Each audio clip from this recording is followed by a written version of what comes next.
Shalom, selamat pagi saudaraku yang dikasihi dan berkati Tuhan. Mari pagi hari ini kita mempersiapkan hati hidup kita untuk datang ke hadapan Tuhan, sehingga kita bisa menikmati dan mengalami perjumpaan dengan Tuhan yang hidup melalui persekutuan kita di dalam doa kepada Tuhan. Mari kita mau datang kepada Tuhan, menaikkan pujian syukur kita kepadanya.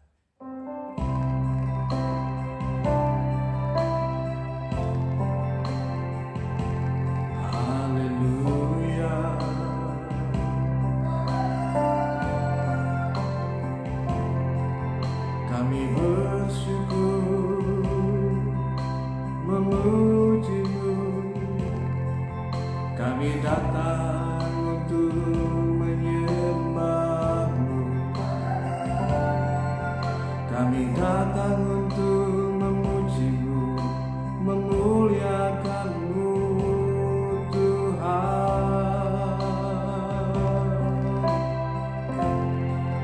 Engkaulah Tuhan kami, Engkaulah Raja kami, sungguh tiada yang seperti-Mu, Yesus Tuhan. Kami bersyukur memuji-Mu,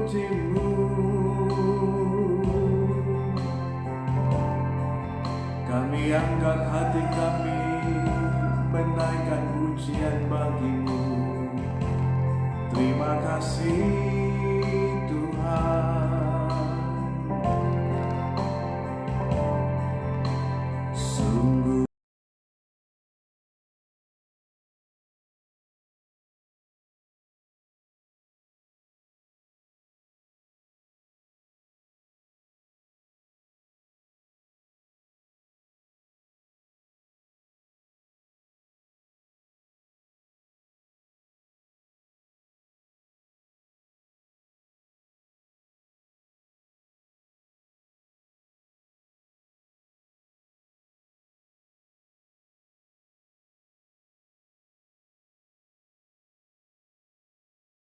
ku percaya janji-Mu ajaib terukir dalam kehidupanku. Ku berserah di dalam kekuatan-Mu, ku percaya,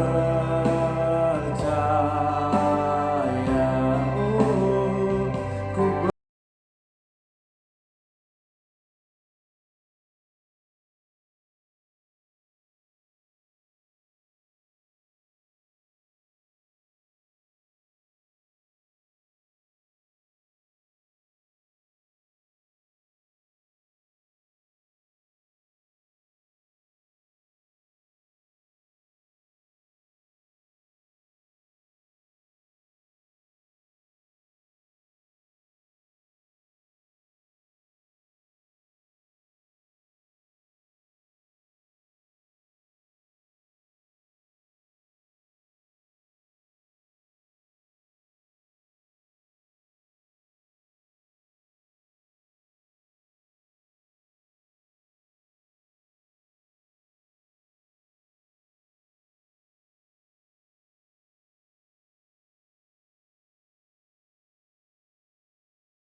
Kau hanya Kau segalanya bagiku.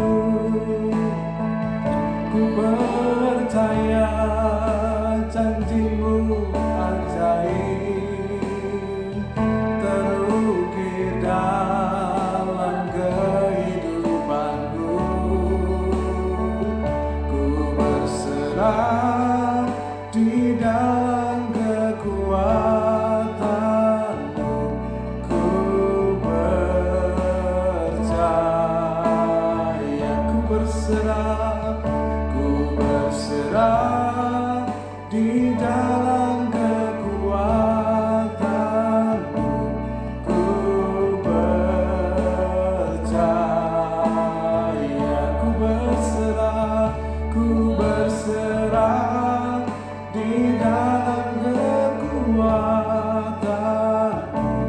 ku percaya.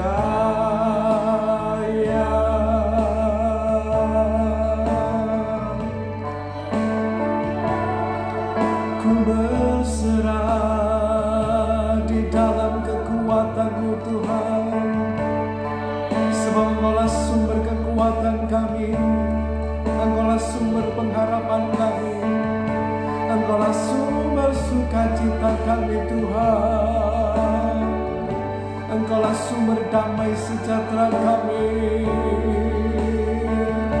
Haleluya, sungguh kami bersyukur hanya kepadamu. Terima kasih Tuhan untuk anugerah-Mu.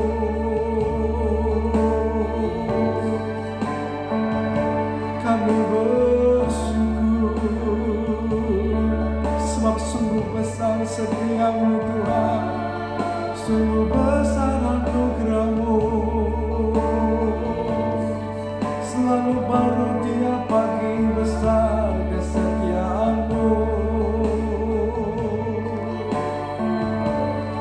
Mari angkat suara-Mu, naikkan pujian kepada-Nya. Mari angkat hatimu padanya. Bersyukurlah pada Tuhan, sebab Tuhan itu baik, sebab Tuhan itu sangat baik. Bahwasanya untuk selama-lamanya kasih setia-Nya.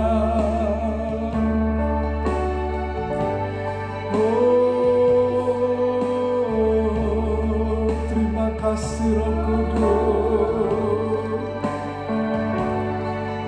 Haleluya.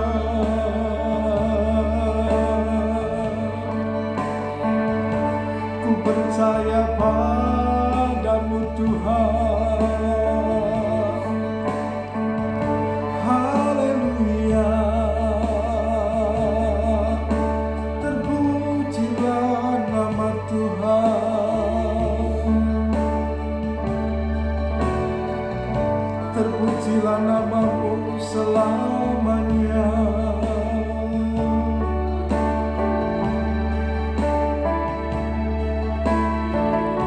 Haleluya. Terpujilah nama Tuhan. Sungguh kami bersyukur hanya padamu Yesus Tuhan. Betapa baiknya Engkau Tuhan, betapa baiknya Engkau Tuhan. Kasih setia-Mu selamanya. Hanya bagi-Mu segala pujian, hormat, kemuliaan.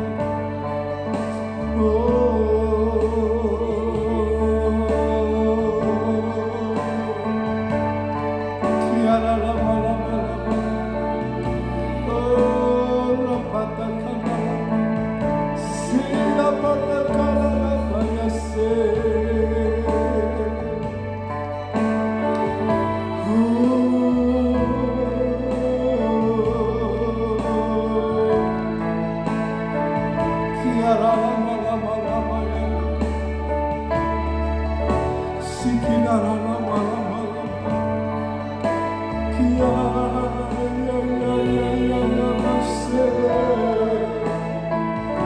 Terpujilah nama Tuhan. Terpujilah nama-Mu ya Tuhan. Ku bersyukur memuji-Mu.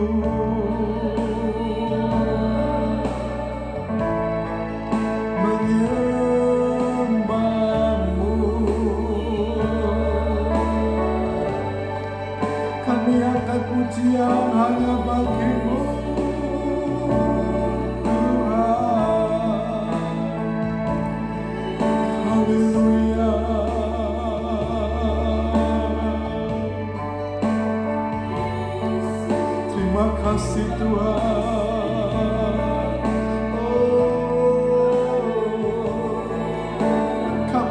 mengangkat hati kami kepadamu Tuhan, menyembahmu Tuhan. Engkau Raja yang kekal, Engkau Tuhan yang hidup, Engkau Tuhan yang ajaib. Terima kasih Tuhan, terima kasih Roh Kudus untuk hadirat-Mu, yang kemuliaan-Mu memenuhi setiap kami.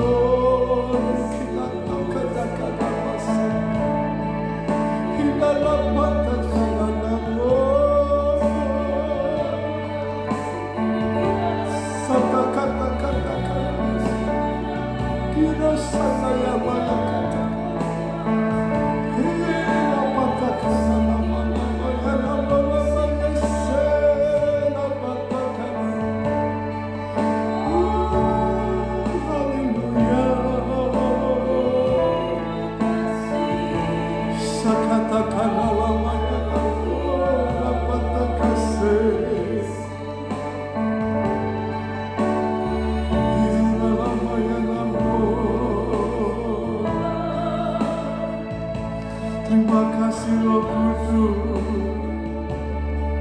untuk lawatan-Mu, untuk jamahan-Mu bagi kami.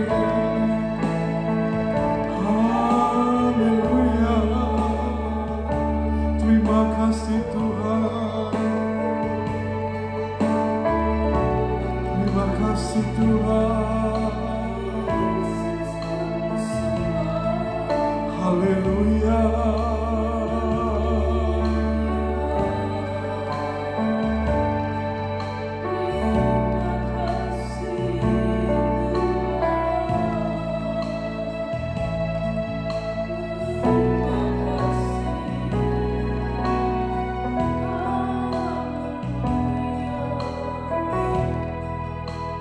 Hanya dekat Allahku, rasa tenang hatiku, Kau sertai jalanku sepanjang hidupku.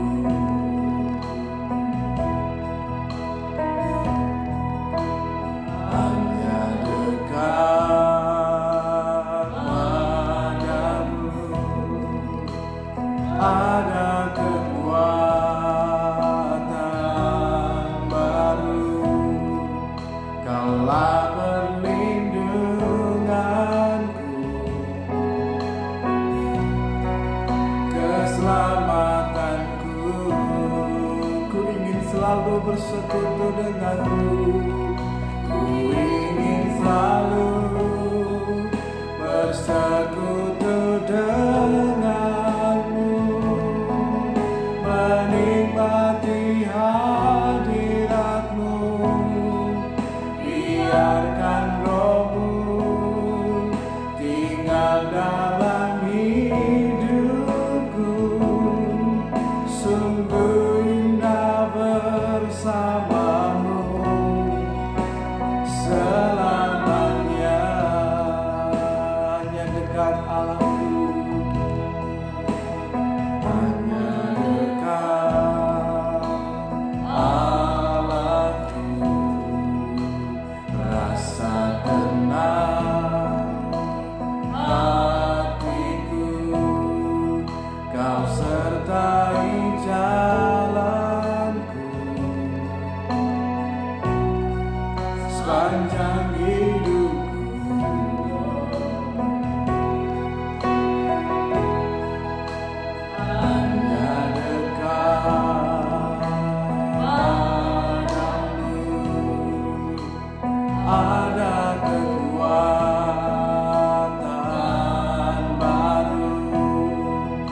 Engkaulah perlindunganku, keselamatanku. Ku ingin selalu bersekutu denganmu, ku ingin selalu bersekutu denganmu, menikmati hadiratmu. Biarkan Roh-Mu tinggal dalam hidupku, sungguh indah bersamamu. Ku ingin selalu bersekutu denganmu, menikmati hadiratmu. Biarkan Roh-Mu tinggal dalam hidupku, sungguh indah bersamamu. Ku ingin selalu bersekutu denganmu, menikmati hadiratmu. Biarkan Roh-Mu tinggal dalam hidupku, sungguh indah bersamamu, sungguh indah bersamamu, sungguh indah bersamamu, sungguh indah bersamamu.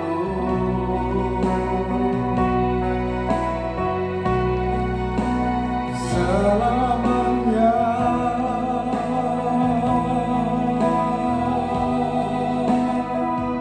sungguh indah bersamamu,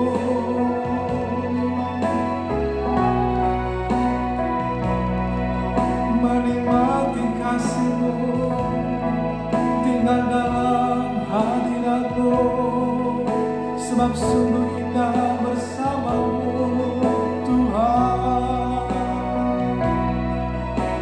Ku ingin selalu bersekutu denganmu, menikmati kehadiran-Mu.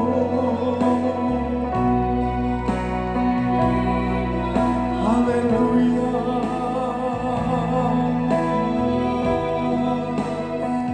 Ku bersyukur kepada-Mu, sebab betapa baiknya Engkau Tuhan, betapa baiknya Kau Tuhan selamanya. Haleluya. Kami menyembah-Mu, memuji-Mu, Tuhan yang hidup.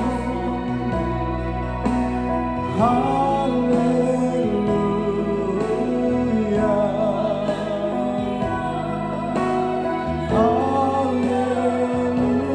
Haleluya. Ku naikkan pujian, ku naikkan pujian bagi-Mu.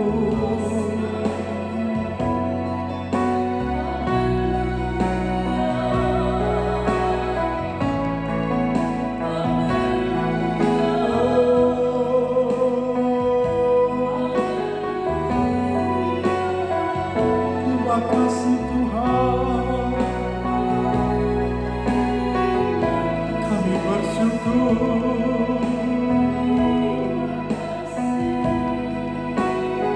Hanya pada-Mu Tuhan, ku sembah Kau Tuhan, ku sembah Kau Tuhan. Oh, rasakan aku, rasakan aku.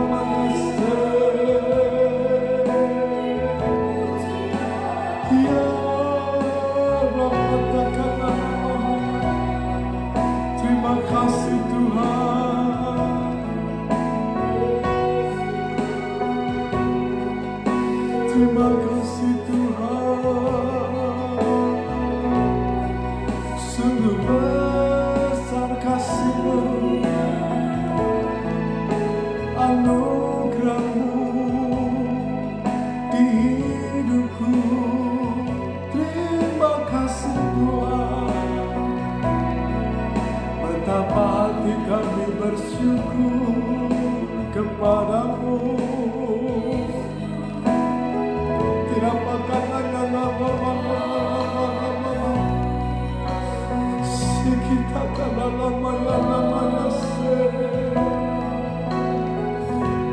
Terima kasih Tuhan,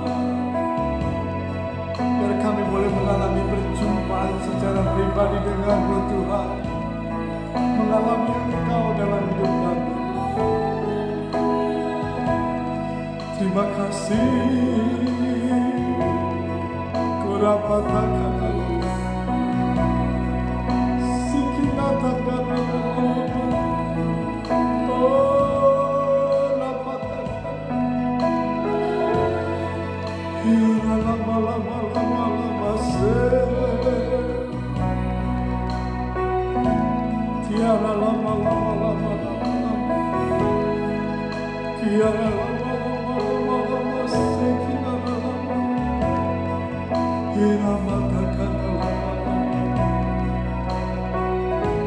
terima kasih Tuhan, terima kasih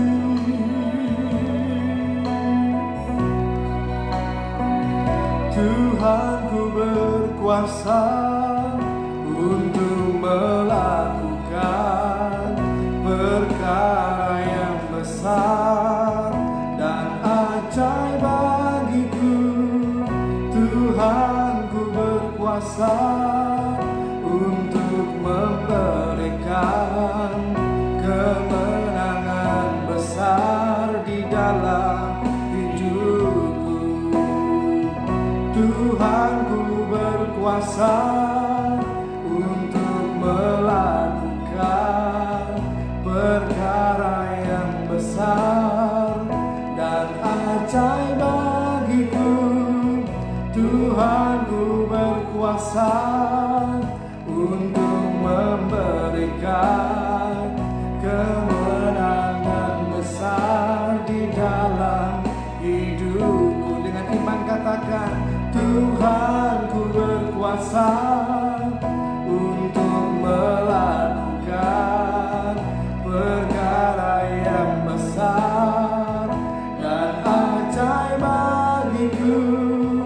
Tuhan, ku berkuasa untuk memberikan kemenangan besar di dalam hidupku. Tuhan, ku berkuasa untuk melakukan perkara yang besar dan ajaib bagiku. Tuhan, ku berkuasa untuk memberikan kemenangan besar di dalam hidupku. Sekali lagi katakan, Tuhan, ku berkuasa untuk melakukan perkara yang besar dan ajaib bagiku. Tuhan, ku berkuasa untuk memberikan kemenangan besar di dalam hidupku. Kemenangan besar di dalam hidupku. Kemenangan besar di dalam hidupku. Sebab kami percaya bahwa Tuhan yang kami sembah adalah Tuhan yang hidup, adalah Tuhan yang besar dan berkuasa. Engkau sanggup dan berkuasa Tuhan untuk mendatangkan mujizat dan keajaiban dalam kehidupan kami. Tapi Engkau Tuhan juga yang berkuasa menjadikan yang tidak ada menjadi ada dengan ucapan perkataan Tuhan. Terima kasih Tuhan yang baik. Kami percaya Tuhan, pagi hari ini kami mengalami kemenangan besar yang Tuhan berikan dalam hidup kami. Terima kasih Tuhan, sehingga kami menjadi umat yang lebih daripada pemenang. Bukan karena kehebatan kami Tuhan, tapi semua karena anugerah yang daripada Tuhan yang Tuhan beri dalam hidup ini. Terima kasih Tuhan yang baik. Ya, setiap kami boleh mengalami perjumpaan secara pribadi dengan Tuhan, tetapi juga kami mengalami lawatan daripada pagi hari ini Tuhan, sehingga roh kami dikuatkan kembali, diteguhkan kembali, tetapi juga disegarkan Tuhan jiwa kami, sehingga disitulah kami terus memiliki pengharapan, dan pengharapan kami hanya di dalam Engkau Kristus Yesus Tuhan. Bila kiranya pagi hari ini Tuhan berbicara kepada setiap kami melalui apa yang kami baca, kami dengar dan renungkan ini Tuhan, sehingga dari dalamnya lah membuat kami makin bertumbuh terus, makin dewasa, semakin bertumbuh dalam pengenalan yang benar akan Tuhan, yang akan terus mengubahkan kami menjadi semakin serupa dengan Kristus Yesus Tuhan, dan arah kehidupan kami terus berjalan pada arah yang benar dan berkenan kepada Tuhan. Di dalam nama Tuhan Yesus Kristus kami berdoa dan mengucap syukur lagi kepada Tuhan yang baik. Haleluya. Amin. Puji Tuhan. Shalom. Selamat pagi saudara yang dikasihi dan diberkati Tuhan. Senang sekali bisa berjumpa lagi dengan saudara melalui kegiatan doa pagi kita di pagi hari ini, sehingga kita boleh bersekutu bersama-sama untuk memuliakan nama Tuhan, tetapi juga di sisi lain dengan bersekutu dengan Tuhan membuat manusia roh kita makin hari makin diteguhkan dan dikuatkan, sehingga sekalipun mungkin saat ini kita sedang menghadapi ada gelombang, ada badai, ada pergumulan yang begitu luar biasa yang diizinkan terjadi melalui pandemi dan lain sebagainya, tetapi ketika kita terus membangun persekutuan yang erat dan melekat kepada Tuhan yang hidup, disitulah kita akan terus mendapatkan kekuatan yang baru setiap hari dalam hidup kita, sehingga kekuatan dalam diri kita terus dibaharui dan dibaharui. Mungkin secara fisik kita makin melemah, tapi manusia roh kita makin kuat dan dikuatkan lagi di dalam Tuhan. Nah, pagi hari ini saudaraku yang dikasihi dan diberkati Tuhan, kita akan kembali lagi belajar dan membaca pembacaan kita pagi hari ini dalam Amsal pasal yang ke-10 ayatnya yang ke-21. Amsal pasal yang ke-10 ayat yang ke-21. Saudaraku yang dikasihi Tuhan, firman Tuhan mengatakan demikian. Bibir orang benar menggembalakan banyak orang, tetapi orang bodoh mati karena kurang akal budi. Sekali lagi firman Tuhan mengatakan bibir orang benar menggembalakan banyak orang, tetapi orang bodoh mati karena kurang akal budi. Saudara sekalian, salah satu tanda kedewasaan rohani adalah itu terlihat ataupun nampak melalui ucapan seseorang. Sekali lagi bahwa salah satu tanda kedewasaan kerohanian itu nampak ataupun terlihat melalui ucapannya. Rasul Paulus mengingatkan buat kita semuanya dalam 1 Korintus 13 ayat yang ke-11 bahwa ketika aku kanak-kanak aku berkata-kata atau ucapanku ini seperti kanak-kanak. Tetapi setelah aku menjadi dewasa, aku meninggalkan sifat kanak-kanak itu. Artinya ada perubahan dalam ucapannya, termasuk dalam pikiran, perasaan, tapi juga dalam hal ini dalam ucapannya. Jadi salah satu tanda kedewasaan dalam kehidupan seseorang ketika seseorang mulai beranjak dewasa, berubah, maka adalah tanda perubahan dari ucapannya. Secara fisik biasanya ketika kita masih kanak-kanak, suara kita mungkin masih belum terlalu besar. Tetapi ketika mulai mengalami akil balik, maka seseorang akan suaranya berubah, terutama laki-laki. Biasanya suaranya akan menjadi berubah. Yang dulu mungkin suaranya agak cempreng begitu, tapi ketika akil balik suaranya akan berubah menjadi lebih berat, suaranya lebih ada bass. Dulu waktu masih kecil suaranya terlalu trible-nya terlalu tinggi. Sekarang begitu akil balik mulai beranjak remaja dan mau dewasa, itu biasanya suaranya akan menjadi lebih besar ataupun lebih berat. Ada perubahan secara fisik. Demikian pula secara rohani ada perubahan yang terjadi dari kanak-kanak kemudian ketika bertumbuh menjadi dewasa, maka dalam ucapannya pun ada perubahan. Namun yang perlu kita perhatikan adalah bukan berarti semua orang yang berbicara secara rohani, yang kata-katanya rohani, ucapannya rohani, belum tentu orang tersebut sudah dewasa. Mungkin bisa saja karena dibuat-buat ataupun karena kepura-puraan dan lain sebagainya. Orang bisa mencitrakan dirinya sebagai orang yang dewasa rohani supaya terlihat rohani, supaya terlihat dewasa dan lain sebagainya, maka ucapannya dibuat-buat. Namun yang perlu kita mengerti adalah orang yang dewasa rohani pasti terlihat dari ucapannya yang berbeda. Nah, hal ini terutama ditunjukkan pada waktu kita mengalami tekanan, gesekan dan lain sebagainya yang asli akan muncul dalam kehidupan kita. Kalau orang yang dewasa rohani akan nampak baik dalam kehidupan keseharian ataupun dalam ketika menghadapi tekanan dalam kehidupannya, ucapannya itu nggak akan berubah. Sudah perhatikan ketika kita melihat bersama-sama dalam kehidupan bangsa Israel keluar dari tanah Mesir menuju ke tanah perjanjian, pada waktu Musa mengirimkan 12 utusan dari 12 suku, orang-orang pemimpin semuanya bukan orang biasa. Mereka kemudian mengintai dan ketika mereka kembali pulang, apa yang terjadi? 10 orang mengucapkan hal yang berbeda, 2 orang mengucapkan hal yang lain lagi. 10 orang mengucapkan bahwa nggak mungkin kita bisa masuk ke sana dan lain sebagainya. Ucapan mereka kemudian tiba-tiba berubah seperti seorang kanak-kanak yang takut untuk menghadapi segala sesuatunya dan mengatakan nggak mungkin kita bisa, kita kecil mereka besar dan lain sebagainya, sehingga langsung panik dan ucapan mereka pun menjadi pesimis. Tetapi Kaleb dan Yosua, 2 orang mengatakan hal yang berbeda. Ketika mereka dalam keseharian mereka juga mengucapkan hal yang rohani yang baik, tapi demikian pula pada waktu berhadapan dengan tekanan kehidupan, maka yang asli yang ada dalam diri mereka itu akan dipaksa untuk keluar. Maka yang keluar pun adalah hal yang rohani, bukan dibuat-buat. Sehingga mereka mengatakan, betul, di sana ada tantangan yang besar, tapi kalau Tuhan mengatakan sudah dijanjikan, artinya kita pasti bisa melewatinya. Nah, hal inilah yang ditunjukkan dengan karakter kehidupan kita melalui ucapan. Seseorang yang memiliki ucapan yang rohani, yang baik, memang belum tentu orang tersebut adalah dewasa rohani.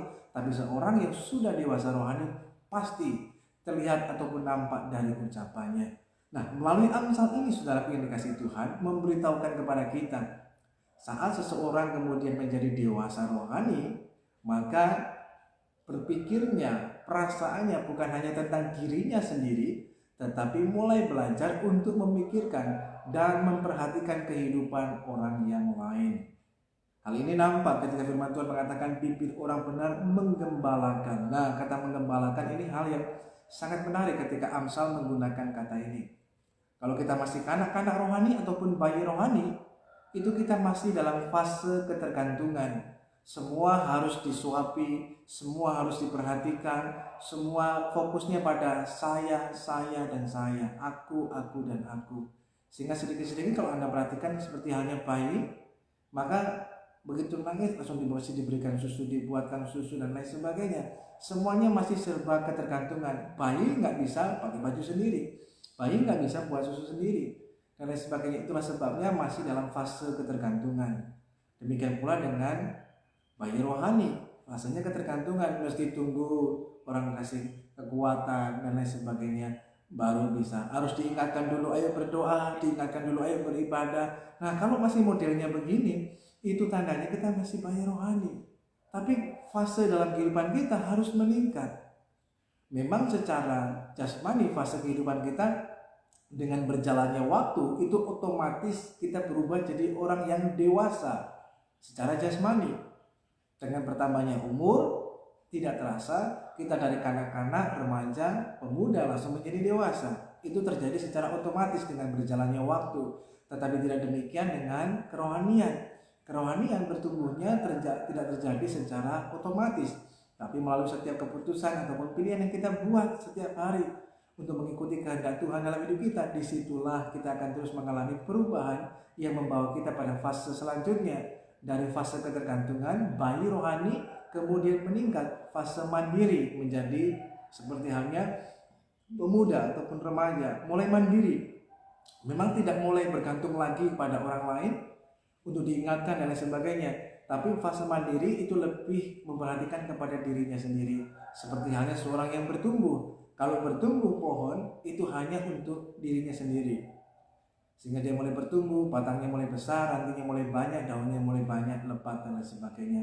Itu hanya untuk dirinya sendiri. Mulai tahu secara mandiri, tanpa disuruh, tanpa diingatkan, sudah tahu untuk membaca firman Tuhan, tahu untuk beribadah dan lain sebagainya.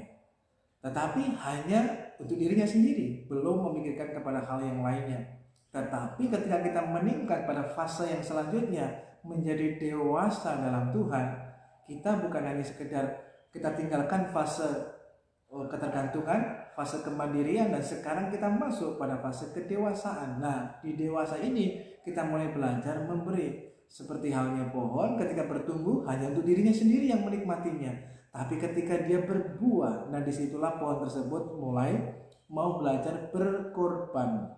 Apalagi kalau buahnya banyak, pohon harus menahan beban yang begitu banyak dengan buahnya itu. Nah, buahnya dihasilkan, siapa yang menikmati buahnya? Bukan pohon tersebut, orang lain. Nah, demikian pula dengan kehidupan kita. Ketika kita masuk fase ini, ibaratnya dengan firman Tuhan mengatakan kita menggembalakan. Mungkin ketika kita mendengar kata penggembalaan, kita berpikir ya tugasnya gembala, pendeta yang menggembalakan. Tidak, tetapi ini adalah tugas setiap kita. Kita yang masuk pada fase kedewasaan, kita bukan hanya berpikir tentang saya atau diri kita sendiri, atau hanya keluarga saya, atau hanya orang-orang di sekitar saya, tetapi mari kita mulai belajar memikirkan kepada hal-hal yang lain kepada orang lain dengan menggembalakan. Terutama firman Tuhan menyoroti pagi hari ini melalui apa? Ucapan mulut kita yang harus memberkati, yang dapat menggembalakan. Kata menggembalakan itu artinya menunjuk tugas atau fungsi dari seorang gembala. Kita menjadi seorang gembala buat orang lain di sekitar kehidupan kita. Fungsi daripada gembala yang pertama adalah untuk menuntun domba-dombanya, sehingga kawanan yang begitu banyak itu disatukan, sehingga tidak tercerai-berai tapi kemudian berkumpul menjadi satu kawanan dan dituntun. Biasanya gembala akan menuntun kepada rumput yang hijau, kepada air yang tenang dan lain sebagainya. Maka ketika firman Tuhan mengatakan ucapan bahwa mulut orang benar menggembalakan banyak orang, itu artinya yang pertama, melalui ucapan mulut kita harus menuntun ataupun membawa orang-orang lain untuk datang pada jalan kebenaran. Jangan sampai melalui ucapan mulut kita bukan menuntun orang pada kebenaran, pada hal yang benar, tapi justru menyesatkan dan membawa orang justru kepada hal yang makin salah dan keliru. Sebagai contoh sederhana, ada orang yang sedang mengalami masalah ataupun kesulitan dalam hidupnya, dan orang tersebut nanya kepada kita, bagaimana kan harusnya saya melakukan apa yang saya harus lakukan, apa yang saya harus kerjakan, dan lain sebagainya. Maka kehadiran kita ketika firman Tuhan mengatakan kita melalui ucapan mulut kita menggembalakan, itu artinya kita menuntun. Ketika seseorang mengalami masalah, kesulitan atau tekanan dalam kehidupan, terkadang orang tersebut bingung, tidak tahu keputusan apa yang harus diambil, jalan mana yang harus dipilih dan lain sebagainya. Maka kehadiran kita lah yang harusnya kemudian menggembalakan, artinya menuntun seseorang kepada jalan kebenaran. Orang yang mulai mengarahkan jalannya pada hal yang salah, ayo sebagai seorang yang menggembalakan, kita menegur dan mengingatkan. Kalau kita melihat orang lain kemudian melakukan sebuah kekeliruan ataupun kesalahan dan mulai melangkah kepada jalan yang keliru, kita sebagai gembala, biasanya seorang gembala itu akan kemudian kalau ada dombanya yang kemudian menyimpang dari atau keluar dari kerumunan dan kemudian dia menyendiri dan tersesat, maka sang gembala akan mencarinya dan kemudian dengan tongkatnya dia akan mengaitkan tongkat tersebut ke lehernya dan menariknya supaya dia dituntun kembali ke kawanan. Karena ketika domba keluar dari kawanan, itu sangat rentan dengan namanya bahaya dan nyawanya bisa terancam. Dan sebagai seorang gembala, ketika domba tersebut kemudian jatuh ataupun tersesat, bukan kemudian dihakimi, bukan kemudian terus disalahkan dan dikucilkan, tetapi ketika melihat ada rekan sekerja kita atau orang di dekat kita yang kita kenal dan sebagainya, kemudian mereka jatuh dalam dosa atau melakukan sebuah kesalahan dan kekeliruan, maka kehadiran dan bagian kita melalui ucapan mulut kita terutama, jangan kita bicarakan, jangan kita menghakimi ataupun kemudian kita menjadi orang yang berkata-kata hal yang buruk dan lain sebagainya, tapi justru kita hadir dan kemudian seperti seorang gembala yang menggendong dombanya yang tersesat, dia membutuhkan perhatian dan lain sebagainya, sehingga orang tersebut bisa kembali lagi dengan teguran di dalam kasih, diingatkan. Nah, ini tugas dan fungsi kita, terutama lewat ucapan kita, untuk menggembalakan, menuntun orang. Kalau orang yang salah keliru, ya kita nasihati, kita beritahu, kita tegur, kita peringatkan. Itu wujud kita mengasihi, sehingga kita menggembalakan orang lain.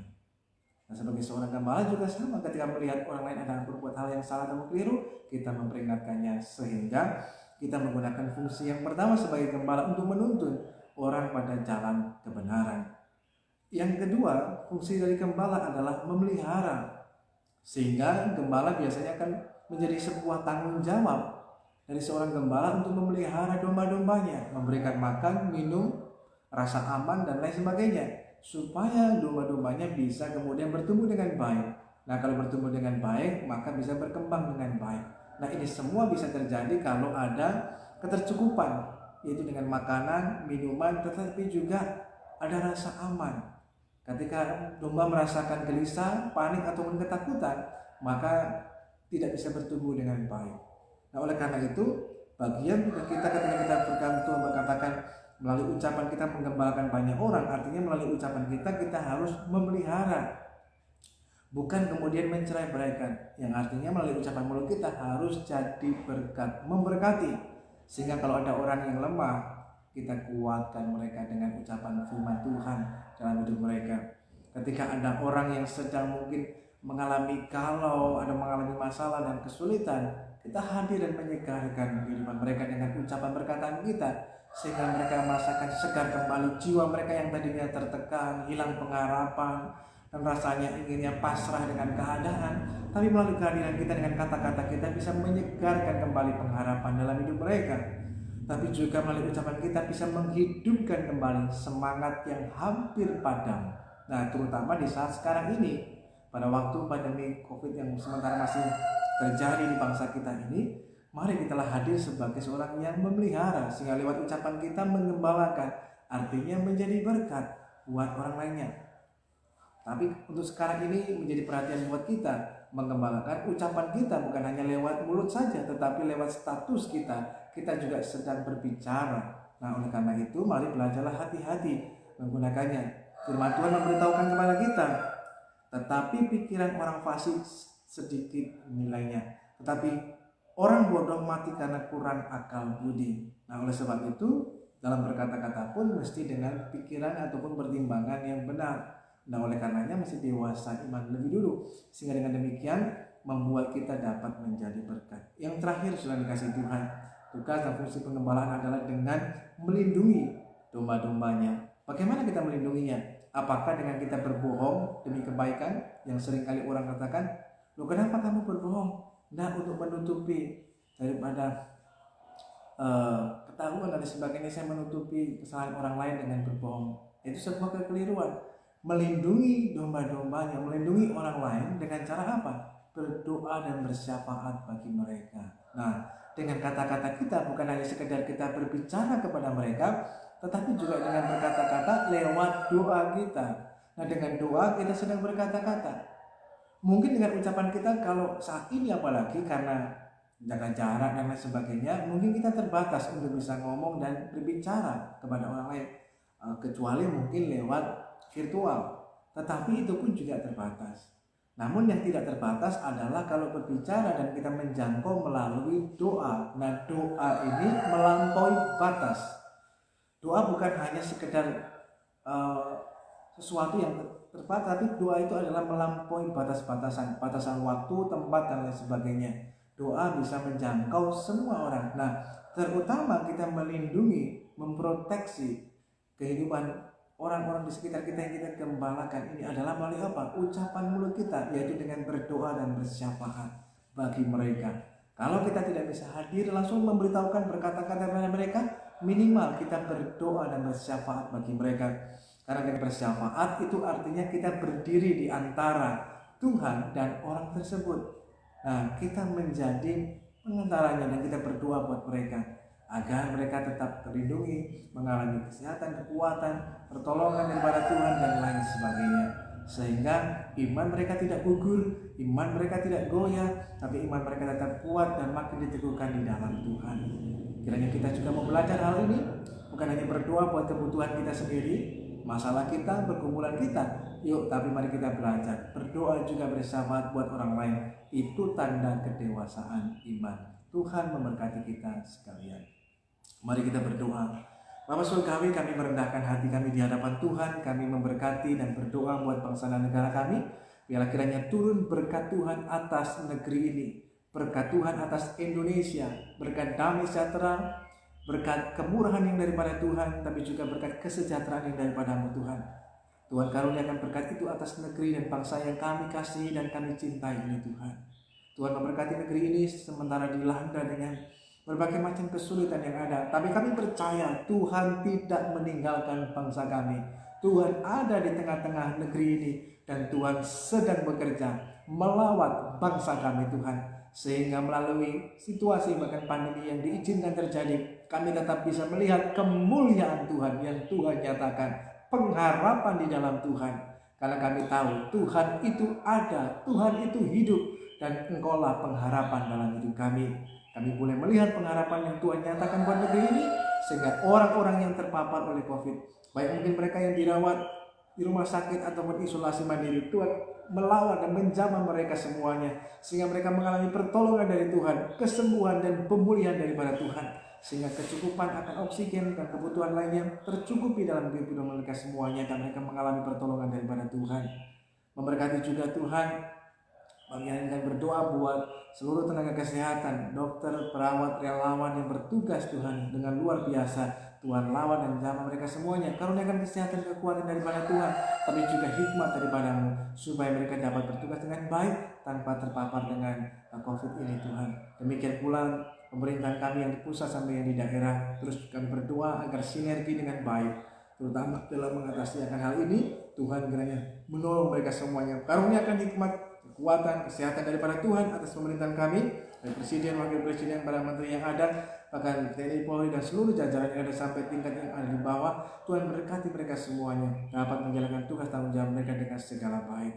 Demikian pula kami berdoa Tuhan pagi hari ini buat setiap kami yang mengikuti doa pagi ini, biar kiranya Tuhan memberkati saudara sekalian. Kesehatan saudara diberkati Tuhan, keluarga saudara diberkati Tuhan, usaha pekerjaan saudara diberkati Tuhan. Demikian juga anak-anak saudara diberkati Tuhan, terus nanti seperti menjadi generasi yang takut akan Tuhan. Apa yang menjadi pergumulan dan kerinduanmu, kiranya engkau berseru kepada Tuhan dan engkau boleh mengalami pertolongan daripada Tuhan yang indah dan tepat pada waktunya. Terima kasih Tuhan yang baik. Lalu selesai doa ini, kami akan kembali melanjutkan seluruh aktivitas kehidupan kami. Kami mohon kepada Tuhan, Tuhan tetap menyertai, melindungi dalam perjalanan kehidupan kami, dan kami mengalami pemeliharaan Tuhan yang sempurna atas kehidupan kami. Terima kasih. Saudara yang dikasihi Tuhan, arahkan hidup pada Tuhan dan terimalah berkat Tuhan. Bila kiranya pagi hari ini turunlah atas saudara sekalian berkat damai sejahtera dari Allah Bapa, kasih karunia dari Tuhan Yesus Kristus, persekutuan, pertolongan dari Roh Kudus akan terus menolong, menyertai dan memberkati kehidupan saudara sekalian. Tuhan memberkati engkau dan melindungi engkau. Tuhan menyinari engkau dengan wajah-Nya dan memberikan engkau kasih karunia. Tuhan menghadapkan wajah-Nya kepadamu dan memberikan engkau damai sejahtera. Terimalah berkat Tuhan hanya dalam nama Tuhan Yesus Kristus yang menjadi juru selamat kita hidup mulai pagi hari ini sampai Maranatha, Tuhan datang pada kali yang kedua menjemput kita gerejanya. Haleluya, amin. Selamat pagi, selamat beraktivitas. Tuhan Yesus mengasihi dan memberkati setiap kita. Amin.